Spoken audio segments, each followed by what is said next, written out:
On Saturday, the Mariners lost a battle of pitch count and psychological warfare, looking for the scrappiness that they just lost.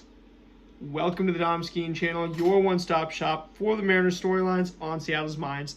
The Mariners lost 6-4 on Saturday in the third game of the Rangers series after winning the first two games. This is the one game of the series that we did end up losing to the Rangers' new addition, Merrill Kelly, one of the premium starting pitchers on the trade market, who nearly gets a quality start against us, going 5.2 innings, allowing just 2 earned runs on 4 hits with no walks to 6 strikeouts.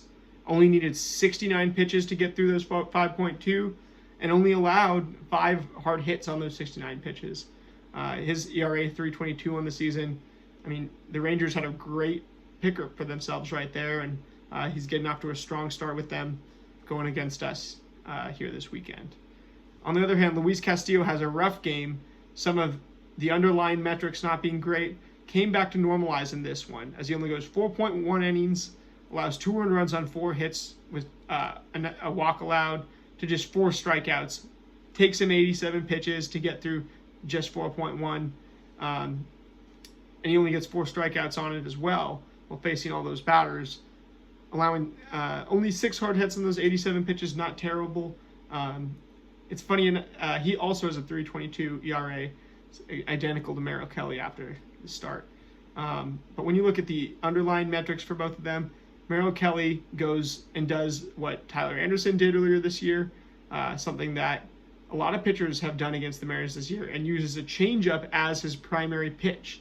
He said, hey, that blueprint against the first half Mariners, let me just see if I can try it against this new look post-trade deadline second half Mariners team.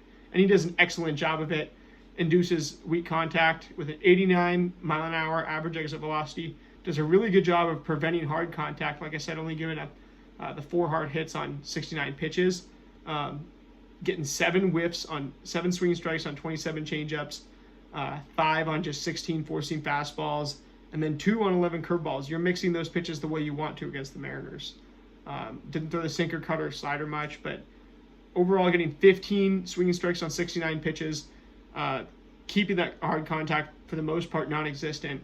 Merrill Kelly just did a great job against the Mariners, and he kept the pitch count insanely low, which is the thing that I was worried about with Ben Williamson out of the lineup was going to be a problem.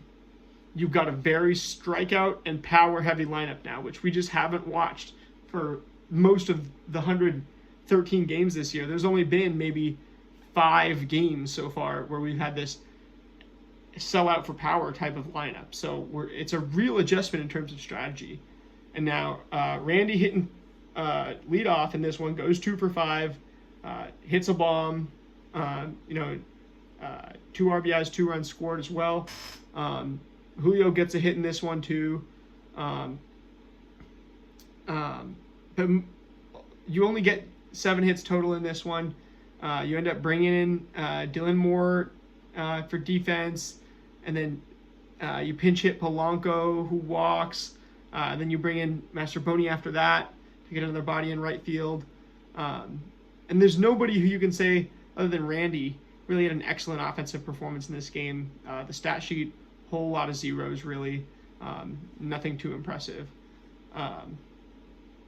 And this is the thing, when you get guys like Naylor and Suarez, you're hoping that you'll have that level of consistency with premium hitters in the lineup.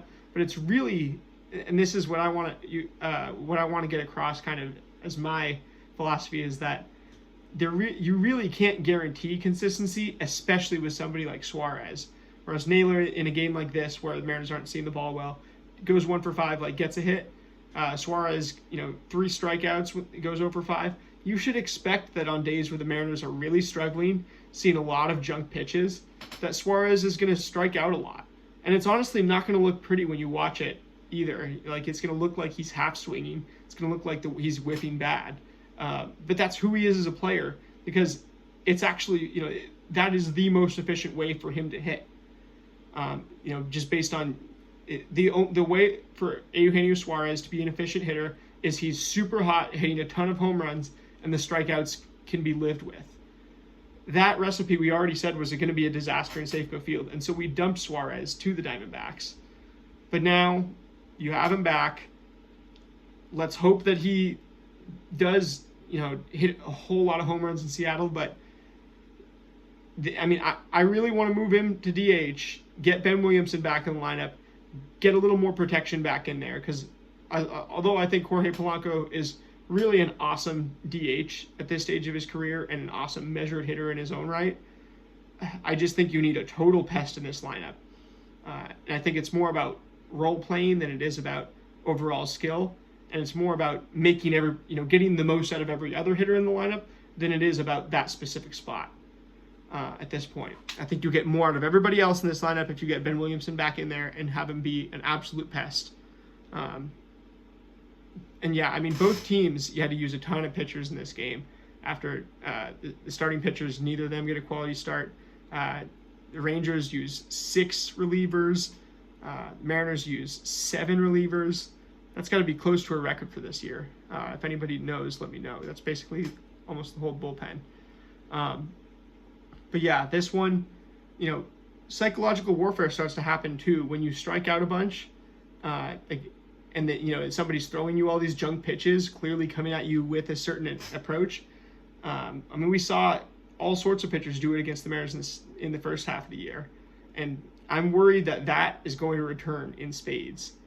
Although I think this lineup is even more equipped than ever to power right through it, because you have more power in this lineup than you have quite possibly ever before. Anyway, that's going to do it for this one. Going to move on to the last game recap, because we've got less than 20 minutes till today's game. See you for the Game 113 Sunday recap in a moment. Go Lambs.